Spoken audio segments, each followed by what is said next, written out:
Deuxième semaine de festival, au programme aujourd'hui la critique du film de Stéphane Brisé, La loi du marché, un entretien avec Claire Denis qui nous présente la fabrique des cinémas du monde, Maïwenn et des images de Yel en concert très privé, c'est le journal de Cannes et c'est maintenant.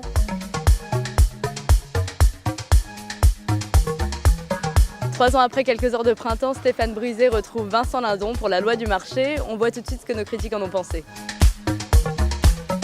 On a quand même la chance en France d'avoir un acteur comme Vincent Lindon. Vincent Lindon est de tous les plans, il crève l'écran. Tout repose sur les épaules de Vincent Lindon, qui lui est génial. Dès les premières secondes du film, a l'air d'être un ouvrier au chômage au bout du rouleau dans un bureau de la NPE. C'est très très fort. C'est complètement misère et pauvreté. Vraiment la sueur froide dans le dos. C'est les pauvres misérables contre les riches bourgeois qui ont beaucoup d'avantages. On sort du film complètement lessivé. Il fallait être fort effectivement pour soutenir ce film documentaire et relativement banal, encore une victime des frères Dardenne. C'est réalisé à la façon d'un documentaire. Il perd son boulot, sa voiture tombe en panne, il a un fils handicapé, il est obligé de vendre son mobile home. La sensation n'est pas spécialement sympathique.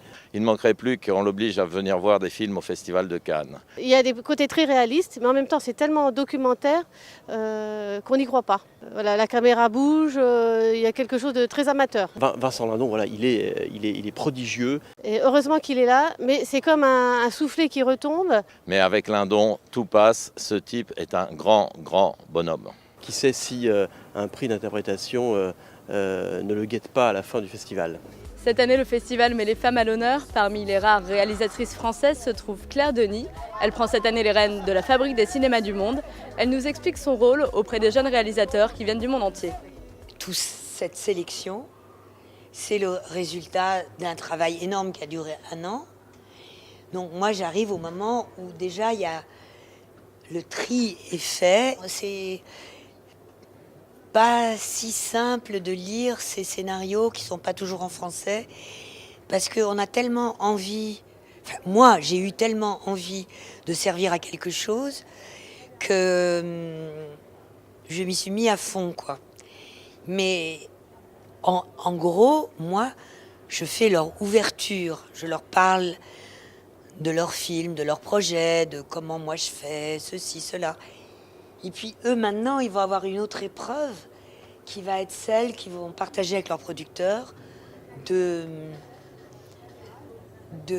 concrétiser le financement du film. Et voilà. Moi, je suis un peu le hors-d'œuvre, en fait. Le plat de résistance, c'est la semaine. Son film était l'un des plus attendus de la quinzaine. Maïwenn présente Mon Roi, un film dans lequel elle met en scène un casting exclusivement professionnel, contrairement à Police. Elle nous explique les difficultés qu'elle avait alors rencontrées. Parce que c'est des acteurs beaucoup plus professionnels que l'étaient ceux de Police. Ceux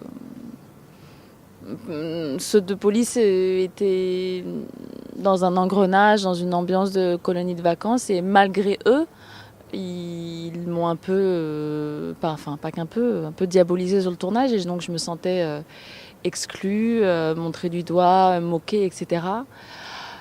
Ce que je trouvais terriblement injuste, parce que j'ai essayé de les rendre les plus beaux et les plus touchants possibles, donc ça a été très dur de sentir cette ingratitude. Mais alors là, non, sur le tournage de Mon Roi, ce sont des gens absolument, totalement respectueux. Et je me suis pas du tout je me suis sentie très aimée. Le journal de Cannes, c'est fini pour aujourd'hui. On se quitte avec des images de Yel, hier soir en concert très privé à la Chambre Noire.